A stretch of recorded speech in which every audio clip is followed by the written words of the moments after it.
Hi there. This is Jeff Sklar. Welcome to the Practice of You. This is our debut episode, and I'm glad you're here. Today we'll be talking with an old friend of mine, Sunny Soltani. Sunny and I have known each other for 25 years since we were at Loyola Law School together. Today, she's the managing partner of the law firm Alshire and Winder. She's the city attorney for the city of Carson, and she's also the creator and producer of the ballet, The White Feather, which is a Persian ballet based on her family story, which is a story of her heroism, her valiant father, and also one of tragedy. We talk with Sunny about creativity in the legal profession and why that's a necessary skill and often not talked about enough, why being creative outside the legal profession can help you be creative in the legal profession, and being your authentic self and being vulnerable so that people can really see you for who you are and why that's a good thing. So I'm excited to have you here today. It's going to be a great show. Welcome to the Practice of You. Let's get practicing. Hi there. This is Jeff Sklar, and I'm pleased to welcome you to my podcast, The Practice of You. I'm a lawyer in Los Angeles, and I'm fascinated by lawyers who have brought joy and balance to their lives in a career that doesn't always make that easy. In each episode, I'll have a one-on-one conversation with a lawyer who excels professionally, but more importantly is committed to promoting their well-being. Whether athletic, creative, or mindful, there are dozens of ways that lawyers have achieved balance, and we're going to explore that together. You can find this show on all of our major platforms, including YouTube, LinkedIn, Facebook, Apple Podcasts, Spotify, and on our website, sklarkirsh.com. And with that, let's start practicing. Hi there, I'm Jeff Sklar, the host of The Practice of You. I'm a corporate lawyer in Los Angeles, California with the firm Sklar Kirsh. We handle corporate law, real estate, bankruptcy, and litigation, and I'm very excited to be here with you today for our debut episode. Today we're going to have Sanaz, Sunny Soltani with us. Sunny and I have been friends for 25 years. We sat next to each other at Loyola Law School and became fast friends. Our families are friends, and I've watched the past 25 years as she's become a fantastic success, which is no surprise. She's the managing partner of the law firm Alshire and Winder. She is the city attorney for the city of Carson, and she's also the creator and producer of the ballet, The White Feather. The White Feather is a Persian ballet based on her story, which is a story of heroism, and it's a story of tragedy. And she's going to share that with us today. So, Sunny, welcome to the show. Tell us a little bit about your background. Hi, Jeff. What an honor to be doing this podcast with you. We sure have come a long way from 25 years ago. Walking around with our big law books and being in study groups together. This is wonderful. Thank you for having me. I started my legal career at an international law firm. Decided quickly that I was very intrigued by constitutional issues, environmental law. I joined a public law firm, and very quickly after that, several partners Rutan and Tucker joined that law firm, and they wanted to start a firm. And they wanted to create the leading public law firm in the state of California.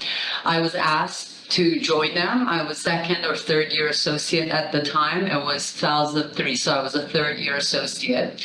And I gladly accepted because they were people, and they had a vision, and they had a mission. And we started the firm in 2003, Alshire and Winder. We were 4 associates and 4 or 5 partners. And here we are, 20 years later. We just actually celebrated our 20th anniversary. Close to 70 attorneys, 6 offices statewide, and over 150 staff members. And we are very blessed to have grown the way we have. And we are the leading public law firm in the state of California right now.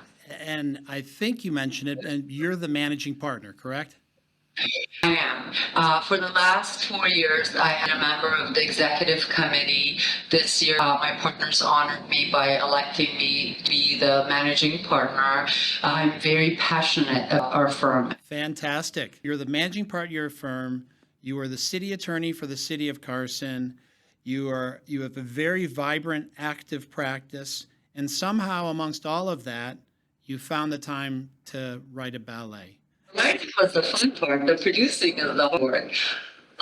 Yeah, and you and I talked about this, Jeff. I think a lot of it stemmed from being able to pause in my legal career and start a very robust meditation practice. About 5, 6 years ago, I started enjoying silent retreats. I actively seek silence, the in-between moments. And I have learned that once we practice mindfulness, so much space opens up. It really gives you the space, whatever you want to do. And, in my opinion, lawyers are creative creatures. We go into law school thinking, we're going to be using the logical side of our brain and lawyers.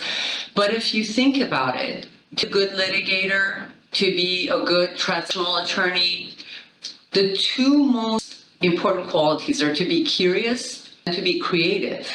Anybody can go study the law and memorize, code sections and case law. It's the person that can creatively represent an argument to a court, or a person that can take a complex situation and tear it apart, turn it upside down, and then put it back together in a creative way for it to make sense. Writing a ballet was no different than that. I had a story I wanted to tell. I had an art form that I'm passionate about. So writing the ballet is easy, and then producing it was like any other deal. If I'm issuing bonds to, get an infrastructure developed, it's just taking pieces and putting it together like a puzzle. And it's been fun. So what led you to the idea of this ballet? What was the genesis of it? How does it connect with you and your self? I see you want to get a little heavy. So as you know, I am, my background, I was in Iran. My father was a general in the army during the Shah's regime. He was at the Imperial Guard. And when the Islamic Republic took root, my father stayed back, and he was part of a patriotic uprising where the group of alien military men actually wanted to protect Iran against the Islamic Republic taking the form that it has. There's a lot of historical data on this. I'm not going to get into politics of how the uprising was turned over Islamic Republic, but it was. And in one night, they arrested over 1,000 military men, executed over 1,100. My dad was one of the ones that got executed. They came with machine guns, took our home. My mom was 35, I was 5, my sister was 14, my brother was 13, and we were kicked out. We were homeless for the next 3-4 years. It was, nobody really wanted to take my mom under their wings because they were really afraid of retaliation. She was a witness. Somehow she got us out of Iran. We from country to country until she landed in the United States. And, for a very long time, in our career, you're told to act a certain way. You're told to make yourself very vanilla because nobody's interested in who you are or your authentic self. And it's all about staying professional, look a certain way, act a certain way. And so I did that brilliantly. And, you're to a certain age where the heaviness just sits on your heart. And I think, with this entire movement towards DEI and understanding your authentic self, I really was listening. And I want to be happy in profession. I want to love what I do. And I'm not being authentic to who I am in the way I'm practicing law or the way I'm living my life. you lose a little bit of that spark, right? I have such a sense of justice in me. The practice of law is just a part of my DNA. I love defending people. I love being creative and putting a deal together. But, just not being able to share your story in your professional setting, it's heavy. So I decided I'm going to be the most authentic version of myself. I am going to travel inside and see what is it that I want to tell, how do I want to represent myself to the outside world, whether it's my professional world or non-professional world. But they have to be consistent. I believe to be successful in your profession, to be happy in your profession, one, you need mindfulness so you know who you are. Two, then you got to be consistent in the way you present that in your professional and in your personal life. So, taking that background, taking that history, I had the ballet to tell the story of my father when the Woman Life Freedom Revolution happened in Iran last year. I think it was the nail I needed. It was the exclamation mark. The ballet then took life of its own, because we decided not only to pay tribute to those heroes who aspired to bring freedom in a country, but the current youth in Iran who are dancing in the streets, taking off mandatory hijab and trying to beg for their basic human rights, for freedom of expression. If I'm a constitutional attorney and I defend our constitution here, it is very aligned for me to write a ballet, produce a ballet, put on a ballet that dances a dance of freedom, that demands the global stage to pay attention to the youth who are asking, begging for freedom of expression. So the ballet was produced in 4 months. We had our inaugural night at Berkeley Theater at UCI. Successful show, sold out. We went to LA to the Bro, another successful sold out show. Our next destination was the War Memorial, the City Hall in San Francisco, actually. It's the most prestigious theater in San Francisco, in my opinion. 1,000 seats sold out.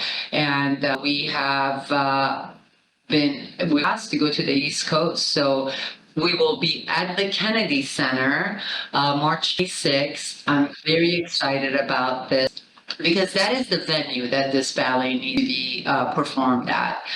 We have a lot of dignitaries attending.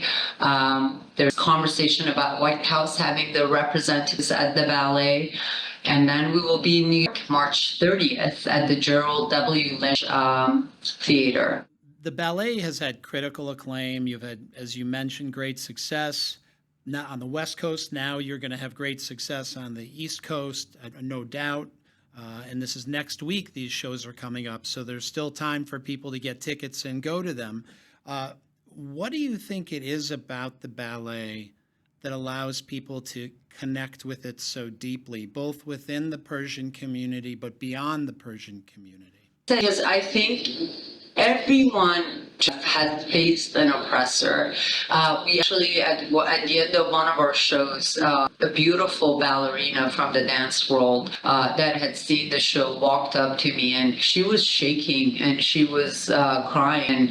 And she shared a very personal story with me and said that as a youth, she had been raped by someone in the industry. And she said the entire time that I was watching this, it gave me a message of hope and resilience. And, so I think the way our artistic director, Tara Austin, was actually the first Iranian-American principal dancer, and her husband, Vitor Luis, who is a world-renowned dancer. He's danced with the Royal Ballet, or he did Royal Ballet. He danced for San Francisco Ballet as a principal dancer.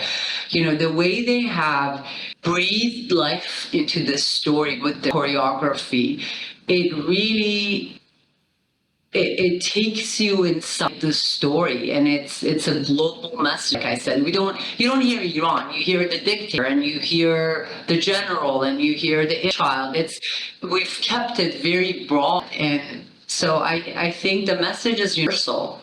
So let me ask you this: connecting with all of these people, making this impact outside of your law practice. How has it impacted you within your law practice in your day-to-day, having helped create this work that now is out there gaining steam and changing lives?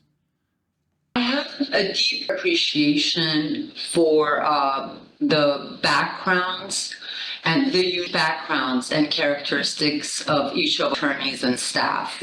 I connect with them on a different level. I think to some respects, it's made me a more creative attorney. I have to tell you, I think going through this creative process of developing the ballet has allowed me to start thinking outside the box, even in the deals that I'm putting together, because in art, you learn that there's no one cookie cutter way of doing it, right?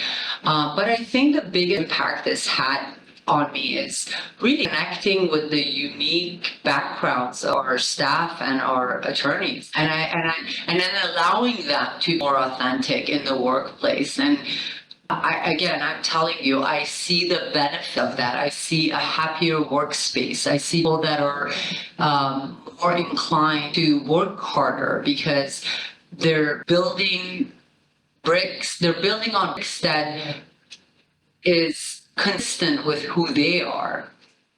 So it's interesting because obviously we're both attorneys, and there's a lot of people listening who are attorneys, and this is a challenging job, very demanding, high pressure. While creativity might be one of the most important skills you could have as a lawyer, it's probably not the first skill people think about when they think about a lawyer. They think about somebody who speaks well, or somebody who writes well, or is a commanding presence. But the creativity that you're fostering, that you've fostered in yourself, and now through the way you're leading your law firm, really makes a big difference. For the people that we're talking to, lawyers who are out there listening to this, and maybe they have an idea for something they'd like to do, whether it's creative or some other avenue outside of their practice, but when to begin, right? How to even approach it with all of the demands on them? How do you balance it all? What advice would you have for them so that they can take the first step and maybe start to walk, and then maybe even run at a new or a different activity that will supplement their well-being? It's no different than getting a new case by a partner on your lap when you're a young associate. And at the moment you get that case, you may not be able to breathe. You may not be able to, how am I ever going to do this with everything else in my, you just have to pause. You have to prioritize. You have to come up with the vision. And you have to literally create your vision board and implement it. And my now partner, my mentor, Dave Elshire, used to always say, if you get something done quickly and effectively, give it to someone who's busy. They'll get it for you. And they'll do it quickly, and they'll be very effective and efficient. And so I think that's true to some extent. You just have to make time for it and do it. And in terms of the rewards that they would reap from doing it, maybe you can talk a little bit about that. And obviously we're not talking about monetary, but the feeling inside of what might return to them. So I think, going through, like you said, it doesn't have to be a creative process. It may be someone that likes sports, right? The reward is that you're more than a legal professional. So many of us, I don't know if you read Eckhart Tolle, but he says, we live in a society where our professions become our identity. We take on these identities. I've actually started practicing not saying attorney. When people ask me, what do you do? I say, I practice law. Because I'm more than an attorney. I'm more than a legal professional. I'm Sanaz. I'm Sunny. I have entity that exists inside of me and wants to do things. Call it a soul, call it energy, whatever you want to call it. And so it's been very rewarding because I feel like I'm leaving a legacy. I'm doing something, I'm connecting with my kids different because this is something they can get involved in. This is something they relate with. This is something that they can, be helping me create or put the grants together, be at the theater. This has been a labor as well. And, I was enjoying the creative process so much that I was reaching out to my professional friends. We're doing various fundraising events and trying to recruit them to get involved. And one of my really good friends, an amazing attorney at IRL Manila, one of their top litigators that takes on patent laws that are over $100 million plus. He used to be a DJ when he was here before he went to law school. DJ. So DJ, and he's good at it, Jeff. So at a dance party as one of our fundraising events, it's expensive to put on ballet. So I asked him, I said, do you want, he volunteered actually. He's like, wow, I kind of want to do this. And so, at this party, he's up there with his little glasses and his IRL looking lower face, and he's got his headphones and he's jamming, and his 12-year-old daughter is down in awe of him, just looking up. And he said that was like the most fun he's had with his daughter. And during the process, as he was picking the equipment, she was with him. So what do I get back? What did he get back? More kind with our families, more time where you're doing something for your soul. And so it's pretty gnarly. It's a ride. Fantastic. You mentioned, balance before, and I wanted to dig into that a little bit because you have so many things that go on, and everything you do, you really do quite successfully. What are your personal practices that you use? I know meditation being one of them. Maybe you can expand on it a little bit. That contribute to your well-being and happiness. I think each individual is different. For me, as you know, I'm super hyper and very high energy. So I realize for me, this kind of thing completely, and have those in between spaces where it could just be a day, it can be half a day, or it can be a 5-day silent retreat where I'm in nature, I'm disconnected from everybody. I backpack a lot. I've climbed to San Jacinto. One of my partners to take us on like week-long backpacks and sleeping by rivers and stargazing at night. So for me, that works, and meditation and the silences. Yeah, I've felt the same way with my meditation practice, which I started a few years ago. And I also really look forward to those moments. I do it twice a day. Sometimes it's 15 minutes per session. Sometimes last night I went for an hour. That's not the norm. But I really look forward to those moments of silence and peace. And I find that it's just a time for my mind to take a deep breath and relax. When you're thinking about what your children think, what have they thought, or maybe they've told you, but they probably have, what have they thought about this ballet and what you created and how has it impacted them? So my children cry every single time they see it. They have heard their mom has argued successfully for the California Supreme Court. They have seen me be published in the Washington Post and the Hollywood Reporter and the New York Times, and none of it had impressed them. None of it had, they were like, oh, your $85 million deal, like that was so impressive. And, but where they have really been moved is seeing me bold. And my oldest daughter told me, Mom, we realize you're a human being. So much of your personal life has been putting on this mask, on this face, just being strong for others. You're always problem solving for others, so you have to be the strong one. Seeing you be vulnerable with your story, seeing you be vulnerable in a new venture that you know nothing about, and just explore it. So she told me that was the biggest lesson she she inherited. And my youngest one, my 12-year-old, actually, she's very artistic. She has a beautiful voice, and she produced the song and she sang, and we use it as a tribute song at the end of the ballet. And the middle one has just been so supportive of doing the research on my and helping me develop the storyline of the coup d'etat and just my dad as a person. So each of them got involved on a personal level, and it made them connect to the roots. It made them connect to the grandfather that they never knew, who runs through their veins, and that they probably their strength from. And so it's been a beautiful journey for our family. My husband has been the most supportive human being alive. And Rock, he has his own career, he has his own business, but he's put a lot on to help us take this show on the road and share this story with the world. That's beautiful. The idea that the kids got involved too, and in giving ideas and how they were moved by it is really something. And you mentioned, I think, something most lawyers run the other direction from, which is vulnerability. I think for most lawyers, being vulnerable, or at least showing vulnerability, is antithetical, completely not what they will do. They will not show weakness.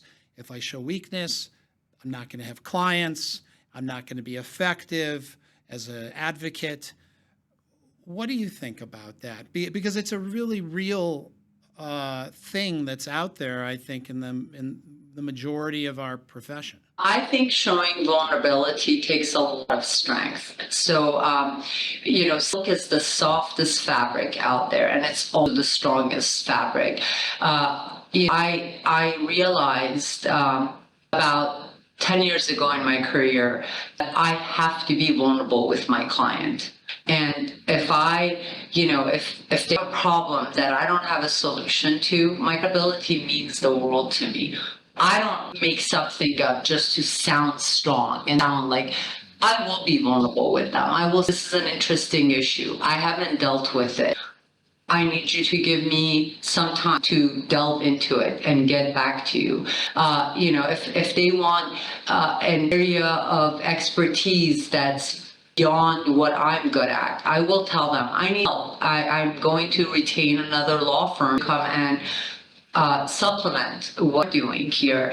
And I have learned all that has done for me is strengthen credibility with my client, for them to trust that when I tell them I know something, I know it. So when I go, I represent local politicians, and they can be the strongest minded people you can have. So when I go to them now and say, this is going to work, they know words coming out of my mouth have been vetted, they've been, because if I don't know, I'll tell them I don't know. I can be vulnerable with that. So I think it's time for us to start getting rid of all these cliches that lawyers have to be a certain way. Lawyers are human beings. They make mistakes. They can be vulnerable. They can ask for help. They can be creative. They should have personal lives. I have 3 children. I remember, being pregnant, not pregnant, and being in a trial.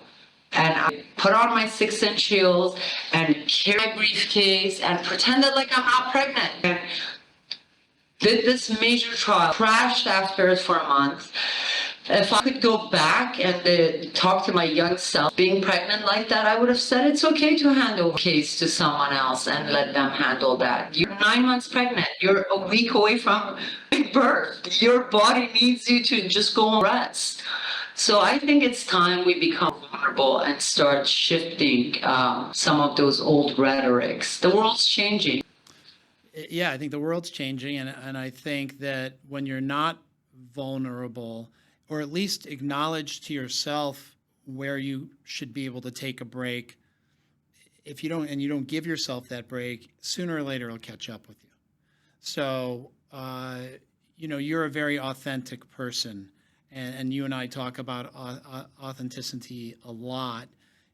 And being vulnerable is being authentic. It's sharing what's inside with the outside world, and what the outside world thinks, that doesn't really matter, right? What matters is you being your authentic self. And certainly, it seems in your experience and in mine, the more authentic I've been, the more well I am received. And the more successful you are.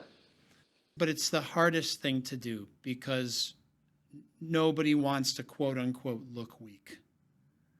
But as you say, that's a cliche. It is a cliche. Because, people know the score, Jeff. I think even in the old days, people know the score. If someone comes from a place of weakness, they can walk in the room and just be like, that's, there's something as human beings, we sense it, right? And you come from a place of strength. Even if you're quiet, even if you say, I need help, you feel that strength.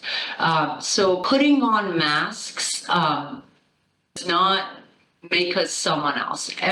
People see through. We have to give people more credit than putting on a mask for them. They see right through it, in my experience, most times. I totally agree. What would you want to convey, if there's anything else about the ballet?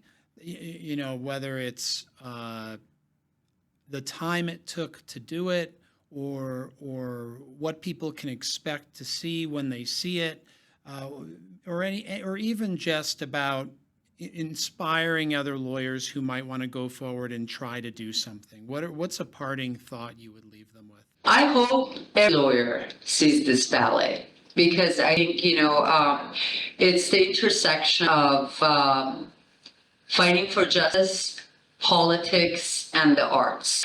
I really think that it's a powerful multimedia performance, and lawyers tend to say ballet, not everybody, or not just lawyers. I think my husband, let's write a book. Why do you want to put on a ballet? She's a ballet.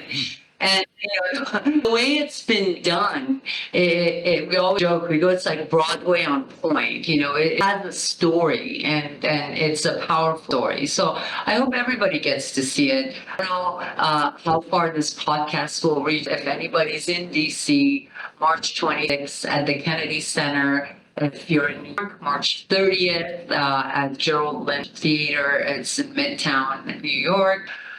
And I think my message to attorneys, to any professional that wants to do something, in addition to being a lawyer, just and don't hide it. Don't shy away from it. We had a partner here who was a very talented actor, and he local theater, and for a very long time, he just didn't really make that as a big part of an investment of the firm. And he never said this, but always thought maybe he didn't because he didn't want to come across like I'm not working hard enough, or I'm doing theater.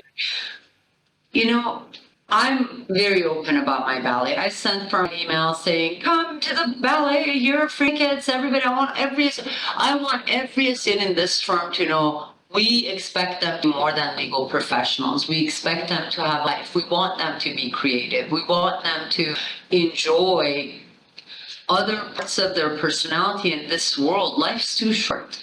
Yeah, absolutely. We need to, as lawyers, not be defensive and worried so much about what other people are going to think about us if we're being our authentic self, and actually embrace that as you have, and be a more whole person.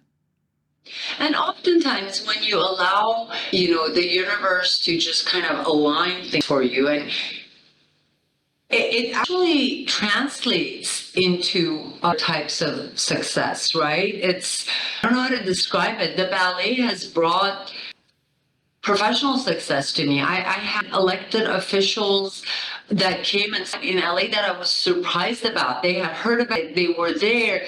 I got I got actually a deal out of one of the officials from the South Bay, like having known from the league and then being at the ballet, and we talked about ballet, and later I got a call from him. He wanted to take me into the city to do something, and I have to attribute that to the fact that we connected. We talked about something other than me going up to him at a League of California Cities and marketing myself as an attorney. End of the day, there's a dime a dozen attorneys there. There's people smarter than me, people better at what they do than me, more articulate than me. If a client chooses to use me on their work and they have choices, right? It's because on some personal level, they've connected with me. So be yourself. You would be surprised as to how these these relationships may actually help your professional life too. Sunny, it's fantastic. And again, we go back 25 years, and to watch all of your success, managing partner of your firm, city attorney for the city of Carson, creative force behind this ballet, the White Feather, and who knows what's coming next. The sky's the limit. Right now with the podcast. Thank you. Yeah, this podcast, which we're just beginning, and Sunny, of course, you're my first guest, so thank you for tolerating my bumpiness as I've gotten through. I think I'll figure it out as I go along. This is me expressing another portion of my personality and really wanting to do a service, which is share some of the outstanding people I know who I think are exceptional, like you, and can inspire other attorneys who think that, you know what, it's just not possible for me to do something like that. It actually is. It actually is. And stories like yours are very inspiring to take that first step. Pick up the pencil or the pen, type out a little summary of something somebody might want to create, and who knows where it'll go. Thank you, Jeff. And I wish you all with this podcast. I think it's a brilliant idea. I think it's a creative idea. It's super needed in our profession. And I'm so excited to see your success in it because I know you will be successful. Anything you touch is always successful. And I'm so honored to have been your first. Thank you for choosing me. Thanks again, Sunny. And so for everybody out there, definitely make sure if you're going to be in Washington, D.C. or New York City next week, see the White Feather at the Kennedy Center on March 26th, or in New York City. Where is it again, Sunny? The Jury Bench. On March 30th. March 30th. March 30th. Okay. Thanks again. And thank you. Great story. Thank you, Jeff. Thanks for joining us today on The Practice of You, hosted by me, Jeff Sklar. You can find this show on all major platforms, including YouTube, LinkedIn, Facebook, Apple Podcasts, Spotify, and on our website, sklarkirsh.com. I really appreciate your positive reviews, comments, and sharing this show with others. Until next time, enjoy the present moment and don't forget to practice you. This podcast is considered attorney advertising by the California State Bar. The discussions in this podcast do not constitute professional advice of any kind, including without limitation, medical, legal, or business. And you are advised to consult with your own physicians, lawyers, and other advisors before undertaking any activities discussed in this podcast.